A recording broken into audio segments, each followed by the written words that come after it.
ముగిసిపోయిందిలే ఇక జారకే జారకే కదిలే నా గుండెకే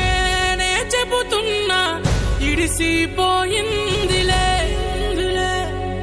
వెళుతున్నానే నే వెళుతున్నానే నీకే దూరంగా నేను వెళుతున్నానే అవుతున్నానే దగ్గరవుతున్నానే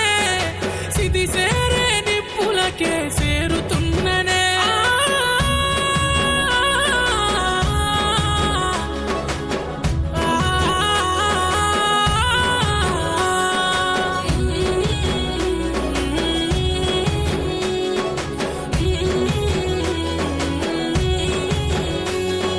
కత్తితో గుండెను పొడిచి చంపిన బాగుండునే సూదితో కళ్ళను పొడిచి హింసించిన బాగుండు